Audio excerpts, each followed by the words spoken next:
Hello, welcome to India one of the most leading online platform OPD. OPD पे आप सभी का स्वागत है। देखिए साथियों, आज अपन पढ़ेंगे साथियों नया चैप्टर, अपना अंतिम चैप्टर ये रहेगा। क्लासें इसकी एक दो और आएगी, लेकिन चैप्टर अपना अंतिम रहेगा। चैप्टर का नाम आपको दिख रहा है, ट्रांसलेशन। क्या होता है? Translation, part first. ट्रांसलेशन किसका करना है? ट्रांसलेशन जो अपने को करना है वो हिंदी में जो सेंटेंस दिया होगा उस हिंदी वाले सेंटेंस को अपने को चेंज करना होगा इंग्लिश में। किसमें चेंज करना होगा? इंग्लिश में। ऐसे पूछ सकता है, या फिर वो इंग्लिश में सेंटेंस देगा और उसे अपने को चेंज करने के लिए बोल सकता है कि इसे हिंदी में चेंज कीजिए। तो कैसे भी दे सकता है, वाइस वर्सा में ये पूछ सकता है। ठीक है, हिंदी से इंग्लिश में करवा सकता है या फिर इंग्लिश से हिंदी में, इन दोनों में से अपने को प्रश्न पूछेगा। देखिए एक बार इसको मैं मिटा देता हूं। प्रश्न जो ट्रांसलेशन से बनेगा साथियों, ट्रांसलेशन जो होता है उसमें टेंस का सबसे बड़ा रोल माना जाता है। तो ट्रांसलेशन के लिए क्या जरूरी है? सबसे पहले ध्यान रखना, सब्जेक्ट जरूरी है। क्या जरूरी है? सब्जेक्ट को हिंदी में बोलते हैं कर्ता। कर्ता मतलब कार्य को करने वाला, कार्य को करने वाला, उसे क्या बोलता है? सब्जेक्ट। हिंदी में बोलते हैं कर्ता। मैं पढ़ा रहा हूं तो मैं क्या हो गया? सब्जेक्ट हो गया। ठीक है, आप पढ़ रहे हो तो पढ़ कौन रहा है? आप पढ़ रहे हो, तो आप क्या हो गया? सब्जेक्ट हो गया। जो भी कार्य करने वाला होता है वो होता है सब्जेक्ट। तो ट्रांसलेशन में पहला कार्य क्या होगा? सब्जेक्ट को पहचानना। क्योंकि सबसे पहले जब ट्रांसलेशन अपन करेंगे हिंदी वाले को इंग्लिश में, तो सबसे पहले जो आएगा वो सब्जेक्ट ही आएगा। सबसे पहले क्या आएगा? सब्जेक्ट ही वहां पर आएगा। तो सबसे पहले सब्जेक्ट को पहचानना, जो कार्य को करने वाला होगा। राम खेल रहा है, वह दौड़ रहा है, तो वह कार्य कर रहा है। राम खेलने का काम कौन कर रहा है? राम कर रहा है, तो राम अपना सब्जेक्ट। तो उस सेंटेंस को जब अपन ट्रांसलेट करेंगे तो सबसे पहले क्या आ जाएगा?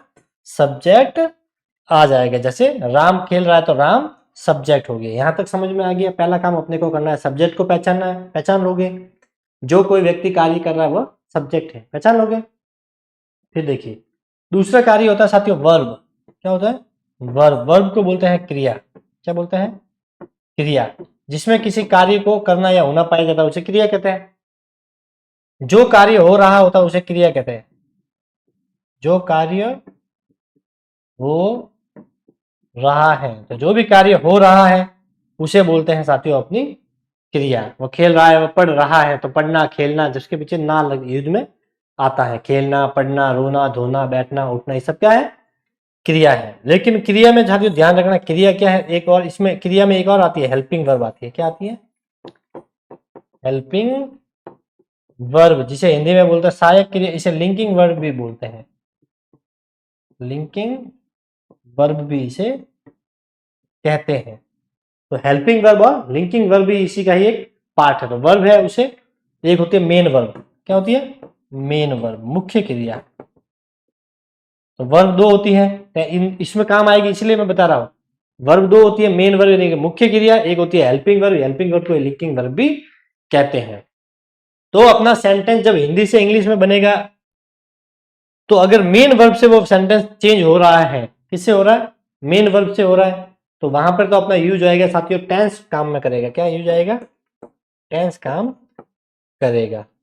और हेल्पिंग वर्ब से अगर क्रिया जो है सेंटेंस अगर बन रहा है तो कोई जरूरी नहीं है वहां पे टेंस का काम आए। बिना टेंस के भी अपन इसे जो है चेंज कर सकते हैं। और कैसे है? और इसे पहचानने का तरीका क्या है? देखिए इसे टेंस से चेंज करेंगे, मेन वर्ब दे रखी है तो, और ये है तो बिना टेंस के भी हो सकता है। देखिए मेरे पास, मेरे पास दो बुक है। मेरे पास दो बुक है।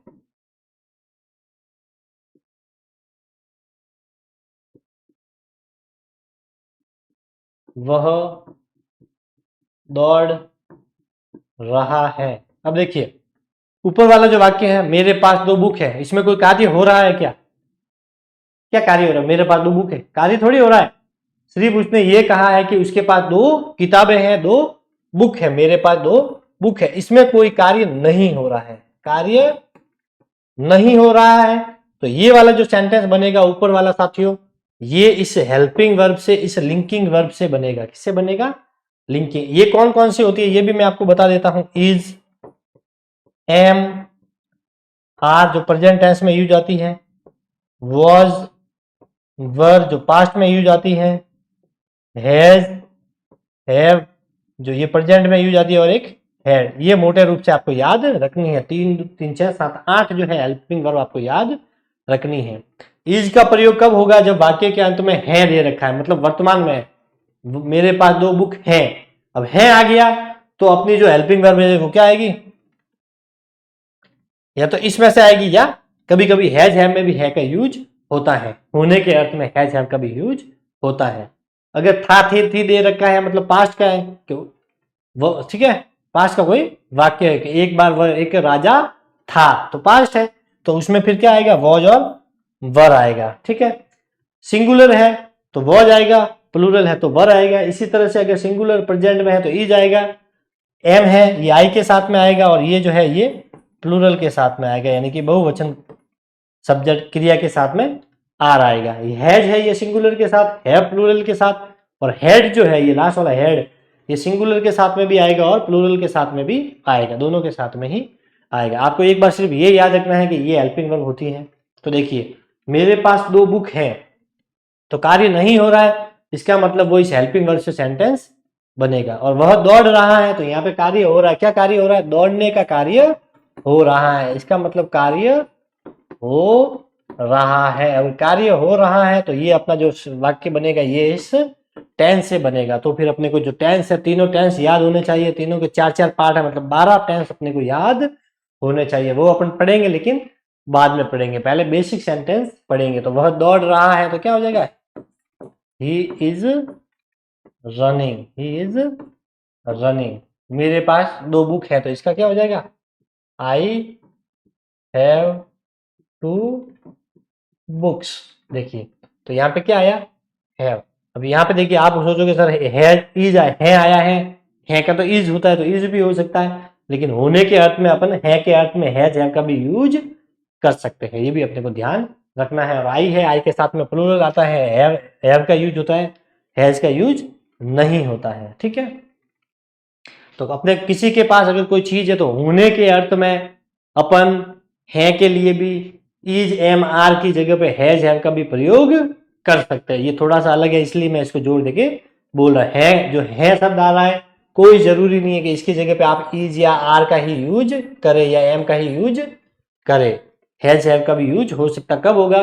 उस किसी के पास कोई चीज होने के अर्थ में, मेरे पास कार है, मेरे पास बुक है, मेरे पास ये है, तो उसके लिए अपन हैज हैव का यूज कर सकते हैं। उसके पास कार है तो ही हैज, उसके पास कार होती तो अपन क्या करते थे? He has a car. तो फिर देखिए हैज आ गया क्योंकि ही के साथ में सिंगुलर वर्ब आ गई। ठीक है, ये एक बेसिक सी बातें थी, यहां तक आपको समझ में आ गया होगा। स्क्रीनशॉट लेना चाहे तो ले सकते हैं। चले अपने टॉपिक के ऊपर चले। वैसे जो टेंस वाले जो वाक्य है उसे तो आप इजी वे में ऐसे भी याद रख सकते हो। देखिए, टेंस वाले जब अपन पढ़ेंगे बाद में, लेकिन एक मोटे रूप से आपको मैं एक एग्जांपल यहाँ बता देता हूँ। वो बाद में पढ़ेंगे तो बाद में बताऊंगा क्योंकि उसकी वैसे अलग से क्लास आएगी, लेकिन एक अब पढ़ ही लिया तो एक बात मैं आपको बता ही देता हूँ। देखिए क्या है वो।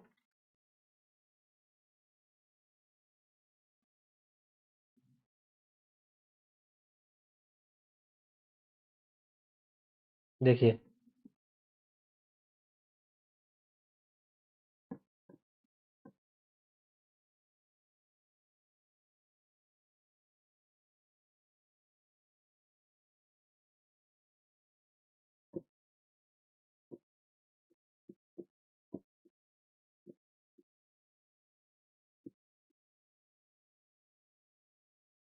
सबसे पहले मैंने आपको क्या बताया है? सब्जेक्ट लिखना है। क्या लिखना है वाक्य में? कोई भी वाक्य, सब्जेक्ट। सब्जेक्ट आपको पता, राम स्कूल जा रहा है तो कार्य करने वाला कौन है? स्कूल जाने वाला कौन है? राम। तो ये आ गया अपना सब्जेक्ट। पहला काम तो आप ये कर ही लोगे। फिर देखिए, ये टेंस का वाक्य रहा है आ गया, मतलब ये किस टेंस का वाक्य है? ये है साथियों अपना प्रेजेंट कॉन्टिन्यूअस टेंस का वाक्य है। कॉन्टिन्यूअस टेंस, ठीक है, प्रेजेंट कॉन्टिन्यूअस टेंस का ये वाक्य है। रहा है, रही है, ये बताऊंगा मैं, आगे पढ़ेंगे तब बताऊंगा। ता है, ती है आता है, तो वो प्रेजेंट इंडेफिनिट का होता है प्रेजेंट सिंपल का। रहा है, रही है, रहे हैं, आ रहा है, तो प्रेजेंट कंटिन्यूस का वो वाक्य होता है। तो देखिए, अब देखिए पीछे क्या है। अब है को क्या पढ़ते हैं, इज। क्या पढ़ते हैं, तो राब सिंगुलर है, यहाँ पे इज लगा दीजिए। जैसे है के लिए आर भी आता है, तो पहले सब्जेक्ट को देखना है, सिंगुलर है तो इज, प्लूरल है तो आर, आई है तो एम। तो है का क्या होता है, इज। फिर देखिए वो जा रहा है रहा है तो इसकी पहचान है कंटिन्यूस की। फिर दूसरा कार्य क्या होता है, जाने का कार्य हो रहा है, तो जाने को इंग्लिश में क्या बोलते हैं, गो बोलते हैं। तो राम इज गो बोलते हैं। तो एक ध्यान रखना है, रहा है आ गया मतलब कंटिन्यूस है, कंटिन्यूस में आई एन जी अपने को लगाना है। तो राम इज गोइंग, कहाँ जा रहा है, तो स्कूल जा रहा है, गोइंग टू स्कूल, क्या हो जाएगा, टू स्कूल। कुल मिला के ये है कि जब अपन टेंस से अपन वाक्यों को चेंज करेंगे तो उसमें 99% जो सेंटेंस होंगे वो अपने को पीछे से सॉल्व करने हैं।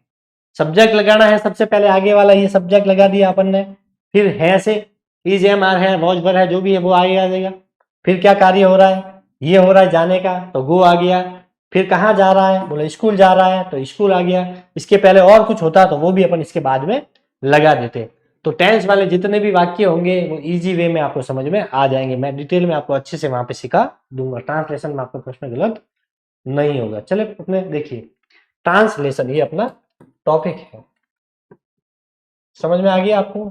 वो तो मैंने एक बेसिक सा एक सेंटेंस दिया है, वो आगे टेंस में पढ़ेंगे। Translation is the conversion of text, ये टेंट नहीं है, टेंट का क्या होगा, टेक्स्ट है, ये क्या है, टेक्स्ट ऑडियो, ठीक है ना, टाइपिंग मिस्टेक है ये, audio and other messaging from one language to another while preserving the original meaning and intent. तो ट्रांसलेशन क्या होता है, कन्वर्जन होता है, मतलब बदलाव होता है। किसका बदलाव होता है, कोई टेक्स्ट है, टेक्स्ट जैसे ये लिखा हुआ है तो ये टेक्स्ट है, टेक्स्ट मैसेज होता है मोबाइल में आप तो लिखकर जो संदेश भेजते हैं उसे टेक्स्ट।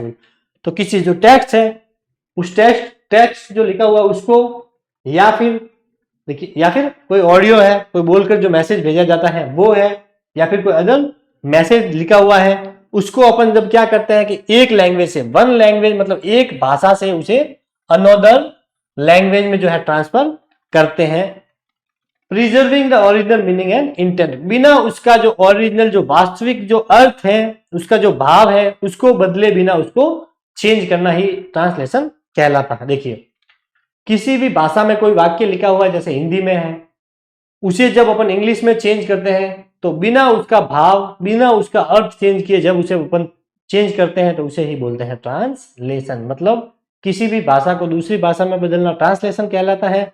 लेकिन इंपॉर्टेंट बात यह है, किसी भी भाषा में कोई लिखा हुआ उसको दूसरी भाषा में बदलना क्या कहलाता है, ट्रांसलेशन। लेकिन उसमें जो अर्थ पहली भाषा में अर्थ था वही अर्थ दूसरी भाषा में भी रहना चाहिए, ये इंपॉर्टेंट है। समझ में आ गया। अब देखिए the use of is am are was were as link verb to indicate, इसे लिंकिंग वर्ब बोलते हैं, हेल्पिंग वर्ब भी बोलते हैं, ये मैंने आपको बता दिया। ये लिंक करती है, लिंक मतलब जोड़ने का काम करती है, किसको, मुख्य क्रिया को जोड़ती है, इसीलिए इसको लिंकिंग वर्ब या हेल्पिंग वर्ब कहते हैं। तो देखिए ये प्रोस्पेशन को बताने के लिए, रिलेशन, क्वालिटी, सिचुएशन और आइडेंटिटी को बताने के लिए इनका प्रयोग किस प्रकार से अपन करते हैं। देखिए महेश एक व्यापारी है, तो महेश एक व्यापारी है, यहाँ पे कोई कार्य हो रहा है क्या, कि महेश खेल रहा है, महेश दौड़ रहा है, कार्य नहीं हो रहा है। इसका मतलब ये सेंटेंस किससे चेंज होगा, इसका मतलब ये लिंकिंग वर्ब से ही सेंटेंस चेंज होंगे। कार्य हो रहा होता तो नहीं होता, कार्य नहीं हो रहा है मतलब लिंकिंग वर्ब से, ये मैंने आपको पहले बता दिया है। और पहले अपन यही पढ़ेंगे बेसिक, फिर टेंस वाले पढ़ेंगे। तो कोई भी कार्य नहीं हो रहा, महेश एक व्यापारी है। तो देखिए सबसे पहले सब्जेक्ट लगा दीजिए, महेश वैसा का वैसा आ गया, महेश एक व्यापारी है। तो देखिए सिंगुलर है तो इज आ गया, है लिखा हुआ है तो इज आएगा, अपने को पता है। तो यहाँ पे आ गया महेश, देखिए ये है सबसे पीछे वाला इज आ गया। फिर क्या है, व्यापारी है, एक है तो ए लगा दीजिए, ए बिजनेसमैन, तो Mahesh is a business man, Mahesh एक व्यापारी है। ये उसको किसको शो कर रहा है, ये उसके प्रोफेशन को बता रहा है, उसके व्यवसाय को ये बता रहा है। मनीष मेरा भाई है, तो Manish is my brother, Manish subject है, वैसा का वैसा लिख दीजिए। फिर है लिखा हुआ है तो इज हो जाएगा, सिंगुलर है तो इज, प्लूरल होता तो आर कर देते, आई होता तो मैं, अगर होता कि मैं एक व्यापारी हूं तो अपन के आई एम ए बिजनेसमैन, तो आई एम हो जाता आई के साथ में, ठीक है, फिर इज नहीं आता। वे व्यापारी हैं तो दे आर हो जाता, फिर प्लूरल हो जाता, बहुत जनों की बात हो रही है। तो मनीष इज, फिर देखिए फिर क्या है, मेरा भाई है तो माई ब्रदर, क्या हो जाएगा, माई ब्रदर। सौम्य बुद्धिमान है तो कोई कार्य हो रहा है क्या, कि सौम्य दौड़ रहा है, खेल कार्य नहीं हो रहा है, इसका मतलब ये is am are was were इनसे ही ये बनेगा। तो देखिए सौम्य और है दे रखा है, मतलब इज एम आर में से सौम्य सिंगुलर है इसलिए इज आ गया। क्या है, बुद्धिमान है मतलब इंटेलिजेंट है। बिल्कुल इजी में आपको समझ में, कोई कार्य हो रहा होगा तो टेंस से बनेगा, कार्य नहीं हो रहा होगा तो is am are was were से बनेगा, या फिर हैज हैव हैड से भी बन सकता है। लेकिन पहले अपन is am are was were का ही पढ़ेंगे, उसके बाद अपन हैज हैव देखेंगे, ठीक है। आगे समझ में यहाँ तक स्क्रीनशॉट ले सकते हैं। देखिए इसी का चल रहा है अभी, हम कमरे में हैं तो वी आर इन द, देखिए हम का हो गया वी, अब यहाँ पर है तो इज एम आर, और हम है मतलब बहुवचन की बात है प्लूरल, तो इसके साथ में क्या आ गया, वी के अकॉर्डिंग आर आ गया। कहां पर है, कमरे में, मैं मतलब इन, तो इन द रूम। तो सबसे पहले ये सब्जेक्ट आ गया, फिर ये आ गया, फिर ये आएगा, फिर ये आएगा, पीछे से ज्यादातर वाक्य पीछे से चलते हैं इंग्लिश में। तो are in the room, Jaipur Rajasthan है, यहाँ पे कुछ काम हो रहा है, काम नहीं हो रहा है, ये किसको बता रहा है, ये बता रहा है साथियों सिचुएशन को बता रहा है कि वो वहां पर स्थित है, ठीक है। सौम्य बुद्धिमान है उसकी क्वालिटी को बता रहा है, क्या बोल रहा है, क्वालिटी को। मनीष मेरा भाई है उसका रिलेशन ये बता रहा है। रामायण हिंदुओं का पवित्र ग्रंथ है तो ये किसके बता रहा है, इसकी आइडेंटिटी को ये बता रहा है। तो जयपुर कोई कार्य तो हो नहीं रहा है तो ये हेल्पिंग वर्ब से बनेगा, इज एम आर, या वॉज वर्ब से बनेगा, तो है लिखा हुआ है मतलब इज एम आर से। अब जयपुर है सिटी है तो इज आ जाएगा, राजस्थान में है तो मैं का इन हो जाएगा, राजस्थान वैसा का वैसा आ जाएगा। आगे समझ में, रामायण हिंदुओं का पवित्र ग्रंथ है तो द रामायण लिख दिया, रामायण के आगे द आर्टिकल लगता है, ध्यान रखना, रामायण द महाभारत, ठीक है। तो द रामायण, फिर है तो इज, हिंदुओं का एक पवित्र ग्रंथ है तो ए होली, ठीक है, पवित्र ग्रंथ है तो इसको होली, ग्रंथ को बोलते हैं बुक, ठीक है। पवित्र मतलब होली, ग्रंथ मतलब बुक, किसका है, हिंदुओं का, तो ऑफ मतलब का, और द हिंदूज, ठीक है, द मुस्लिम्स, इनके आगे द आर्टिकल लगता है, ये अपन आर्टिकल में पढ़ा था। तो the Ramayana is holy book of Hindus. सुकरात यूनान का रहने वाला था, ये सॉरी यहाँ पे आइडेंटिटी को बता रहा है उसकी। तो सुकरात है सबसे पहले, सुक्रेट्स हो गया, फिर देखिए रहने वाला है था, यहाँ पे था है, और था है तो वॉज वर आएगा, बिल्कुल आएगा। सुकरात एक व्यक्ति था तो वॉज आएगा, एक से ज्यादा होते तो वर कर लेते, यहाँ पर आ गया वॉज। यूनान का रहने वाला था, तो यूनान का रहने वाला था, was a Greek, was a Greek, यूनान को ही बोलते हैं साथियों इंग्लिश में ग्रीक, ठीक है, यूनान को क्या बोलते हैं, ग्रीक। तो सुकरात वाज अ ग्रीक, मतलब वो सुकरात वाज अ ग्रीक, सुकरात एक यूनान था, नहीं ऐसा नहीं, मतलब यूनान था या मतलब यूनान का रहने वाला था, ठीक है।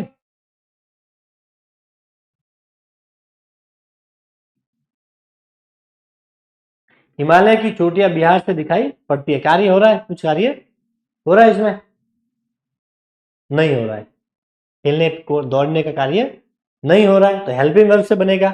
तो देखिए है लग रखा है, इसका मतलब इज एम आर आएगा, हेल्पिंग वर्ब में क्या आएगी, लिंकिंग वर्ब, या तो इज आएगा या आर आएगा या एम आएगा।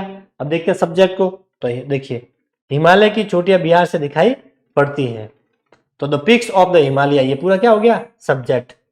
हिमालय की चोटियां ये जो है पूरा यहाँ तक सब्जेक्ट है, तो the pics of the Himalaya यानी कि हिमालय की जो चोटियां है, हिमालयाज लिखा हुआ है, हिमालय की चोटी की बात नहीं हो रही है, किसकी बात हो रही है, चोटियों की, एक चोटी की बात नहीं हो रही है, एक से ज्यादा चोटियों की बात हो रही है, इसीलिए यहाँ पर इसके अकॉर्डिंग आर आया है, बहुवचन की बात है, एक पिक की बात नहीं हो रही है, बहुत सारी चोटियों की बात, पूरे हिमालय की चोटियों की बात हो रही है।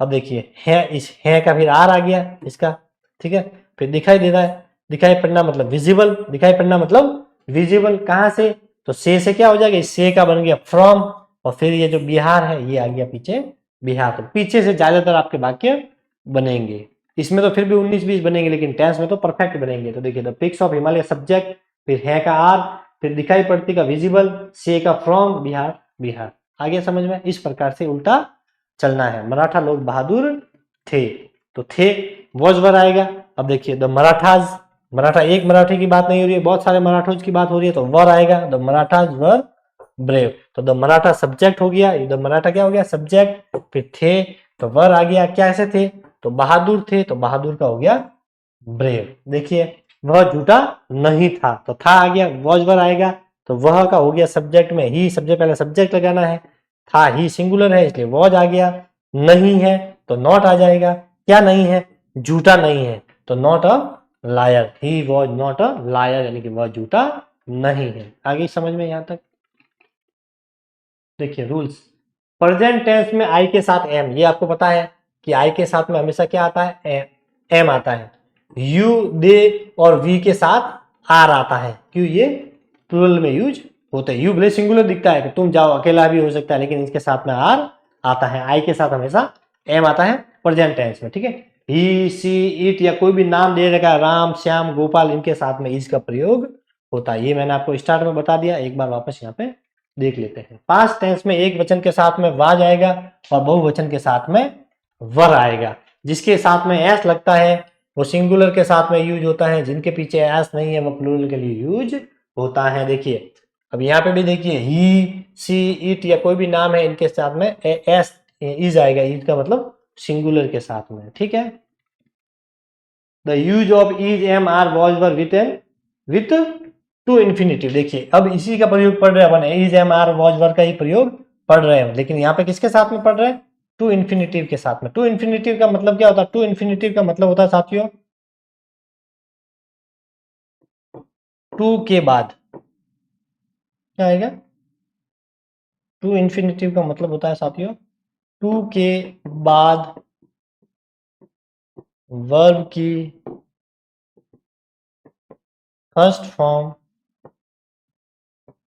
आती है, उसे बोलते हैं टू इन्फिनिटी। टू के बाद में वर्ब की बेस फॉर्म आएगी, गोइंग नहीं आ सकता, गोज नहीं हो सकता, वेंट नहीं हो सकता, सीधी सिंपल जो बेस फॉर्म है, ठीक है। खेलता है तो खेलना को प्ले, तो टू प्ले, टू गो, इस प्रकार से यूज होगी। देखिए और ये ड्यूटी नेसेसिटी को इंटेंशन यानी कि इरादा, पॉसिबिलिटी यानी संभावना, ड्यूटी का मतलब कर्तव्य हो सकता है, नेसेसिटी का मतलब अनिवार्यता को शो करता है।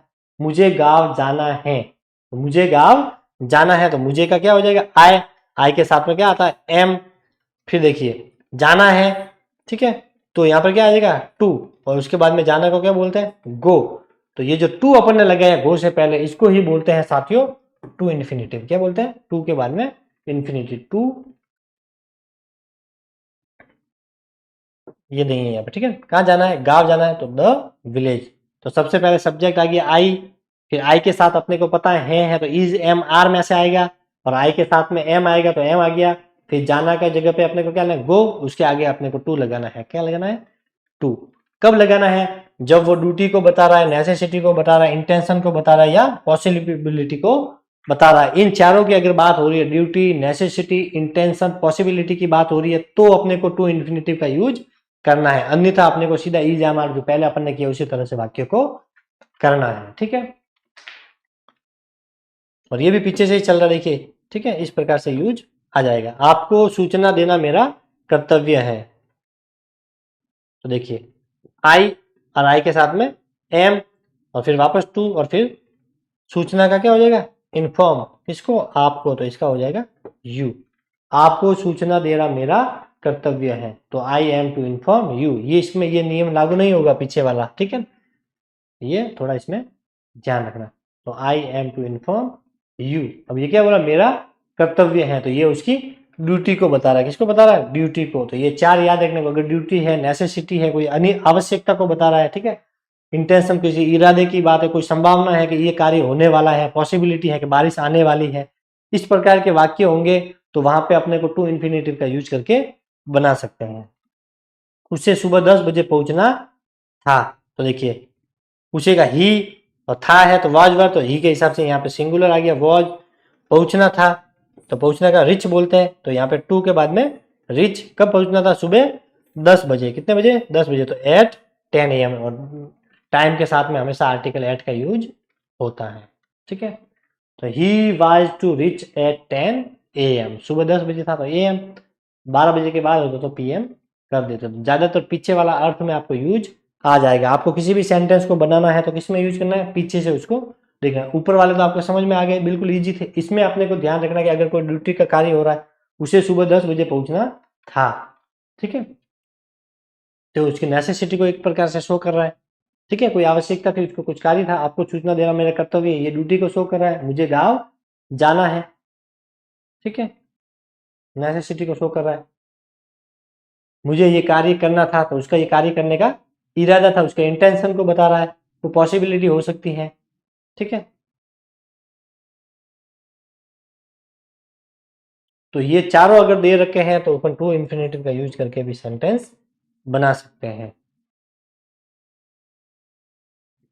चले, तो ये थी सारी छोटी सी क्लास। इसमें अपन ने कुछ नहीं पढ़ा, अपन ने क्या पढ़ा, सिर्फ is, am, are, was, were का प्रयोग कैसे करना है, टू इंफिनिटिव के साथ में कैसे करना, नॉर्मली कैसे करना, वाक्य को पीछे से लेना है। सबसे पहले सब्जेक्ट लगा दीजिए, सब्जेक्ट अगर है लिखा हुआ है या हूं लिखा हुआ है तो इज, एम, आर में ऐसा लगा दीजिए। सिंगुलर है तो इज, प्लूरल बहुवचन में है तो आर, और आई है तो एम। अगर था थे थी लिखा हुआ है तो सिंगुलर के साथ वॉज, ऐसे वर। ये आपको समझ में आ गया। सब्जेक्ट फिर was, were, is, am, are में से जैसा भी है सब्जेक्ट उसके हिसाब से लगा दीजिए, फिर पीछे के हिसाब से उसको सेट कर दीजिए, आपका सेंटेंस कंप्लीट हो जाएगा। Thank you, have a nice day.